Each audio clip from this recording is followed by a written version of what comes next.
Bonjour, je vais vous montrer un petit peu mon balcon, où il en est actuellement. Donc on est début septembre. Là je filme dans l'après-midi et c'est un balcon qui est exposé à l'est. Donc le soleil est le matin. En fait on voit le lever du soleil. Désolée, j'ai du mal à parler. Et voilà, donc je vous montre un petit peu avec le plus de recul possible, le plus de recul possible, parce que c'est un balcon en long, et voilà, c'est pas facile à filmer. Je suis désolée si je bouge un peu et tout.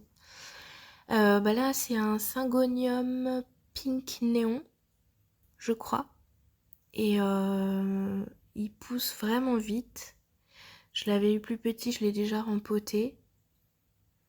Très satisfaisant cette plante parce que bon bah voilà, les syngoniums c'est assez facile à vivre. On peut les bouturer très facilement. Et puis bah celui-là il est rose donc c'est trop bien. Je vous le conseille vraiment. Trop mignon et bah voilà, cette couleur rose c'est trop beau. Après à côté il y a un philodendron pink, non, Painted Lady, pardon. Euh, Ça fait partie des plantes rares en ce moment et je vous la recommande vraiment. Il y a un espèce de petit liseré rose tout autour des feuilles, je sais pas si vous les voyez, c'est vachement subtil et puis ça fait comme des petits coups de pinceau sur les feuilles. Et les tiges sont roses. Elles poussent assez vite pour une plante rare. Moi j'ai d'autres plantes rares qui poussent très lentement comme la Pink Princess que je recommande pas du tout. Mais la Painted Lady vraiment très bien. Après là on est sur mes bégonias. Bah, c'est des bégonias que je mets juste l'été en fait. L'hiver ce sont des bulbes qui dorment. Là il y en a 3 sortes et voilà, je vous ai montré un peu les fleurs. On passe au caladium. Je les ai mis assez tôt et du coup, ben ils commencent un peu à fatiguer. Ils sont plus très beaux, mais bon, là ça va bientôt être la période de la dormance.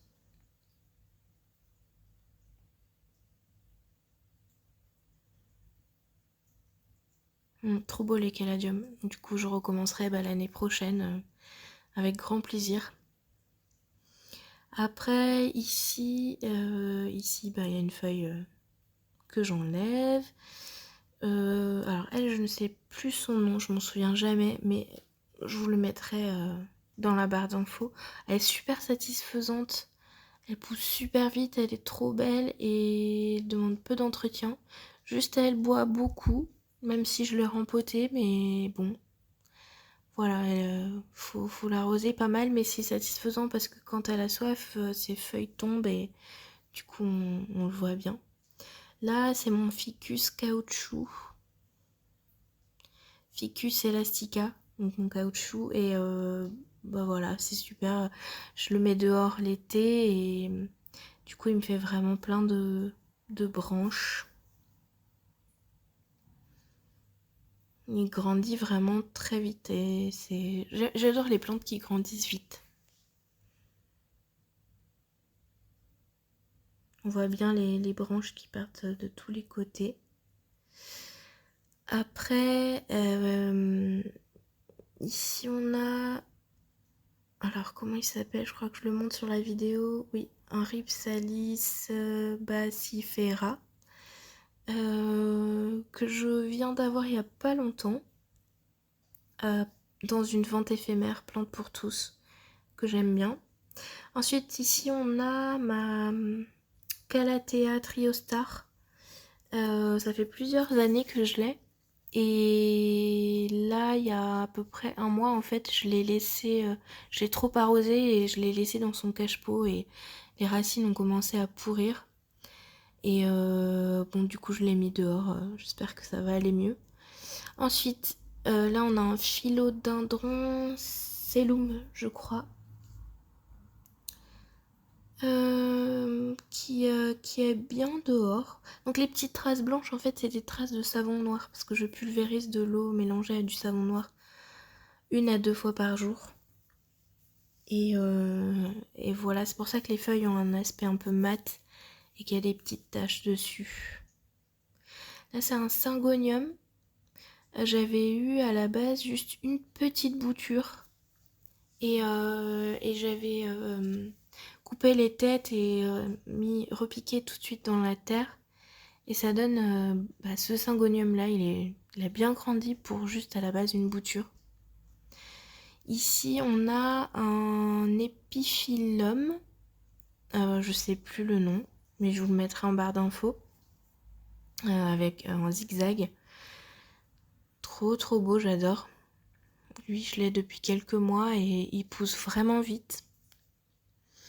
À côté on a mes dahlias. Très satisfaisant, par contre vu que je suis exposée est, ça a mis vraiment beaucoup de temps à fleurir. Là, ça fleurit à peine maintenant, alors que je les avais plantés, les bulbes, en avril. Et là, on est en septembre, et ça fleurit que maintenant. Mais ça me plaît bien, et je pense que l'année prochaine, je les remettrai avec plaisir. Les bulbes et peut-être les graines, si j'arrive à avoir des graines. Voilà, et en fait, ça fait des tiges énormes, je sais pas si vous voyez. C'est pas si énorme que ça, mais enfin, je m'attendais pas à ce que ça fasse une plante comme ça. Là, ici, on a un pothos qui est une réserve pour les escargots. En fait, il y a un nid à escargots dans un palmier que vous allez voir à côté. Et ça me dégoûte, je sais pas les enlever, j'ai un peu peur. Et du coup, le pothos, les escargots vont manger directement dedans. On voit bien les crocs. Voilà, bon. De toute façon, quand il va faire froid, il va rentrer. Là, c'est un de mes vitraux. Voilà le fameux palmier nain. Et c'est dedans, en fait, qu'il y a des escargots, j'en suis sûre. Ils sont très cachés. Même avec des gants, j'ai peur de mettre ma main. Ici, on a des pétunias qui sont des fleurs. Donc, ça aime quand même le soleil, hein. Même si il y a du soleil, voilà, jusqu'à 12h30, 13h. Et ça pousse super vite, enfin voilà, très simple. Ici on a un aglomérat, je sais plus son nom, mais je vous le mettrai en barre d'infos. Voilà, elle pousse pas si vite que ça, parce que je crois que ça fait plusieurs années que je l'ai. Et voilà, elle reste assez petite, mais elle est trop belle. Ensuite on a un philodendron, je ne sais plus son nom. Je vous le mettrai en barre d'infos. Et lui par contre il pousse hyper vite. Et il aime bien l'ombre. Donc voilà, c'est pour ça qu'il est dans le petit coin. Ici on a de la prêle. Donc je connaissais pas. Et en fait on m'a donné une bouture. C'est une plante de berge. Et donc ça veut dire que ça aime bien avoir les pieds dans l'eau. Ça, on dirait des petites pattes d'insectes. Et c'est l'herbe préhistorique. Genre les dinosaures mangeaient ça, quoi. Les dinosaures herbivores. Là, je vous ai montré ma succulente, puis je vous ai montré mon rosier qui est dans un sale état, mais c'est parce que je pense qu'il n'est pas assez au soleil, mais voilà. Ici, on a un jasmin du Cap, gardénia, je crois. Il y a plein de petites fleurs qui arrivent, c'est des fleurs blanches qui sentent vraiment bon. Pareil, ça aime le soleil. Je pense que si j'étais exposée ouest, ça serait mieux, mais bon. Voilà. Là, je crois que je vais vous montrer. montrer mon passiflore. Ouais, voilà, la fleur est trop mignonne. Là, actuellement, quand j'enregistre la voix, il y a déjà le fruit qui commence à sortir et bon, voilà, c'est trop mignon. Hop, c'est une plante qui s'accroche et qui grimpe. Ensuite, le petit papillon. Là, on a un calamondin qui était dans un piteux état et bon, bah, il a fait des fruits, des fleurs, c'est trop bien. Mais il y a souvent des cochenilles dessus et bon. Ah là, le pauvre olivier. Bon, bah voilà, je rêvais d'avoir un olivier. J'en ai eu pour mon anniversaire il y a, je sais plus, 2 ans, je crois. Et ben, j'avais trop peur de trop l'arroser, de le noyer. Et finalement, bah, je crois que bah, le pauvre, il est mort de soif. J'ai pas su, je sais pas si je vais réussir à le ravoir, mais bon. Faut peut-être que je le taille, que je le rempote. Je vais voir ça dans les prochains jours.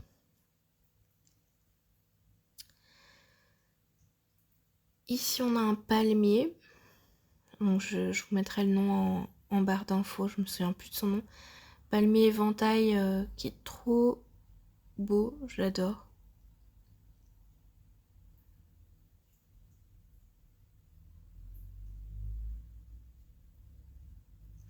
Et en fait, toute cette plantagère là, noire en métal, elle rentre l'hiver à l'intérieur dans mon salon. Ah oui, là, j'ai oublié de vous montrer. En fait, c'est des glaïeuls. Donc c'est des bulbes que j'ai plantés. Je pense que je les ai plantés trop serrés, trop ensemble. Les tiges ont vraiment poussé super tôt. Dès que je les ai plantés, c'était très prolifique en termes de tiges. Et j'ai vraiment cru que j'allais avoir des superbes fleurs, mais en fait, ça reste des tiges et du coup, bah, j'ai mis une jardinière dessus. Je pense qu'il n'y a pas eu assez de luminosité en fait. Voilà, bon. L'année prochaine, je sais pas si je les remettrai. Donc sur ma plantagère, j'ai un philodendron verrucosum.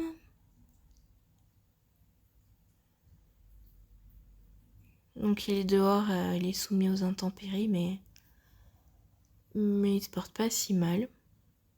Je vous montre un peu les tiges, c'est assez curieux quand on n'en a pas vu de plantes similaires.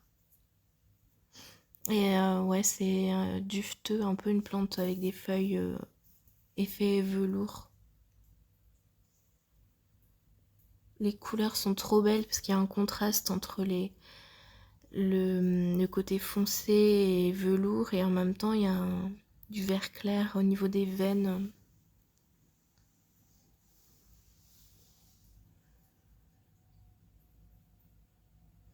C'est une plante qui est assez dure à garder, vraiment bah, faut s'y connaître un peu, c'est pas une plante de débutant, je pense, la Virukosum. Après là, il y avait une petite bouture de pothos.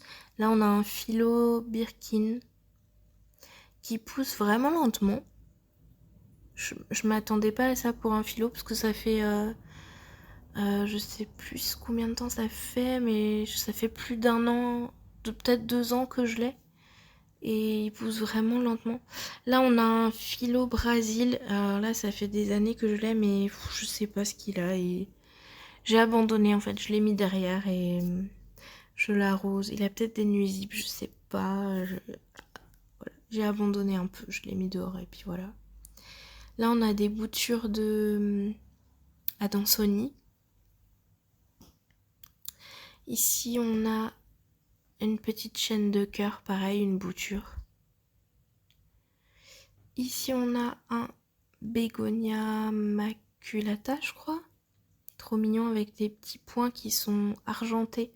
En fait, ils sont pas blancs, les points, ils sont argentés. Enfin, il est vraiment trop beau. L'hiver, il perd presque toutes ses feuilles. Et il est super moche, il reste les tiges. Et voilà, à chaque hiver, j'ai un peu peur pour lui. Et puis finalement, au printemps, il reprend et il est trop beau. Pareil pour celui-là. Il perd des feuilles et puis après il reprend en fonction des saisons. Je fais attention aux nuisibles quand même, mais bon. Bon, après, il y a plein de boutures de chlorophytum un peu partout. Là, ça en est un. Vous savez, les rejets des chlorophytum. Ici, on a un sénécio. Et la fleur est vraiment particulière. On dirait un pinceau. Je l'ai mis dehors parce que j'espère qu'il y aura des abeilles qui vont butiner et voir est-ce que ça fait quelque chose à la fleur. Voilà, je suis bien curieuse de voir ça. Ensuite, bah, il y a un petit bébé Pilea. Là, on a une fougère crocodile. Elle est trop belle. Donc, c'est des résidus de savon noir qu'il y a dessus, qui font que les feuilles sont un peu mates. Ensuite, on a ma Calathea, je ne sais plus comment elle s'appelle, avec des reflets roses là. Je mettrai le nom en barre d'infos. Et puis on a ma Monstera variegata, qui est trop belle, qui se plaît vraiment l'été, elle pousse vite. Ensuite ici, on a la Calathea Network, ou Nausicaa, je crois, Nausicaa, qui est trop belle. Ouais, je l'adore. En fait, moi, je l'ai déjà eue et elle est morte pendant ma grossesse parce que elle a eu des nuisibles et voilà. En fait, les Calathea, chez moi, elles durent des années sans aucun souci et d'un coup, en fait, elles périssent et voilà. Donc, il y en a qu'une que j'ai perdue, c'est la Network.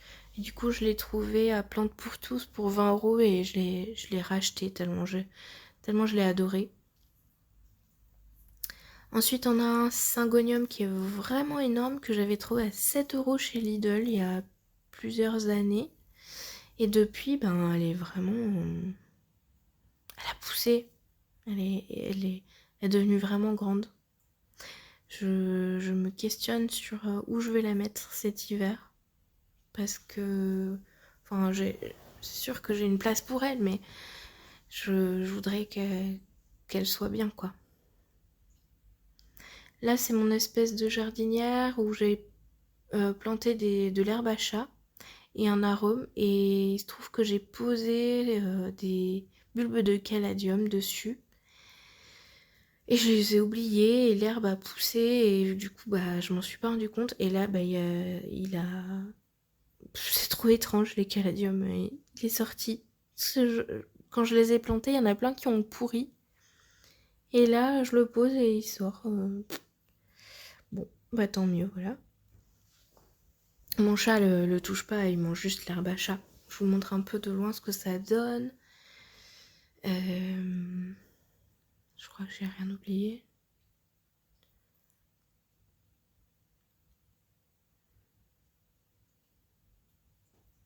J'adore l'aspect un peu fourni. Jungle quoi. Là on a une jardinière avec des calendulas, de la misère, des oxalis. J'aime bien faire un peu ça. J'aime bien faire des jardinières un peu à l'arrache comme ça où je mets un peu tout. Le calendula en fait c'était des graines que j'avais troquées et c'est vraiment pas mal. Là elle est plus trop au soleil du coup ça pousse pas très bien mais je vous montrerai à un autre endroit, j'en ai plus. Et c'est la fin, du coup j'ai récolté plein de graines. Donc là c'est la misère. Tradescantia zebrina.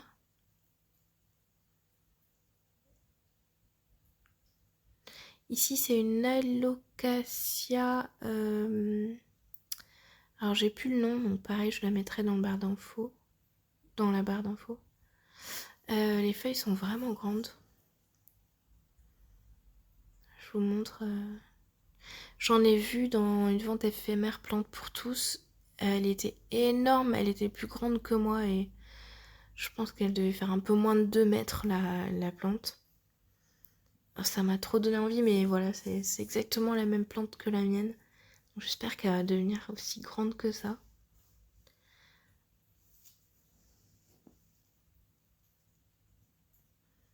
Faudra que je fasse gaffe cet hiver aux nuisibles. C'est la première année que je l'ai depuis, je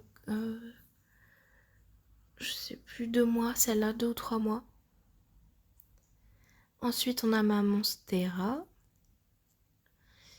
que je mets dehors l'été. Elle a eu une attaque de trips au printemps et il y a pas mal de feuilles qui ont pris cher. Et une fois que les feuilles ont repoussé, j'ai coupé les feuilles. Donc, enfin, bref, elle a plus beaucoup de feuilles, mais c'est pas grave, ça va repousser. Ici, c'est une misère Nanook. Trop trop belle. J'aime bien les misères, moi. Je trouve que c'est gratifiant. Ça pousse vite et voilà, c'est cool. Donc là, c'est un autre bébé Pilea. Il y en a un peu partout. Et bah voilà, la Tradescantia zebrina, elle est trop belle. Et ça, en fait, à la base, c'est en pot avec que des boutures. C'est même pas la plante mère. Le basilic, les plantes aromatiques. Et là, on a des oxalis.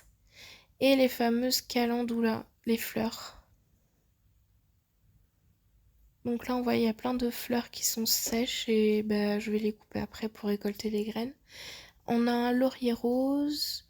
Ici, on a un faux jasmin, enfin, je crois. Je sais plus. Il est plus trop fleuri, mais ça va reprendre. C'est des jolies fleurs roses. Il y avait un Pachera aquatica à gauche, j'ai pas eu le temps de le dire. Et là, en fait, c'est des tarots. C'est des bulbes, c'est des colocasia. Du coup, je vous ai filmé un petit peu l'intérieur, mais je vais pas inclure un plan de tour de l'intérieur. Je referai un autre plan de tour avec tout quand j'aurai tout rentré à l'intérieur, en fait. Je sais pas si c'est clair, mais là, il est très tard. Donc, je vous montre un petit peu juste vite fait où ça en est. Puis après, comme ça, on pourra voir l'évolution.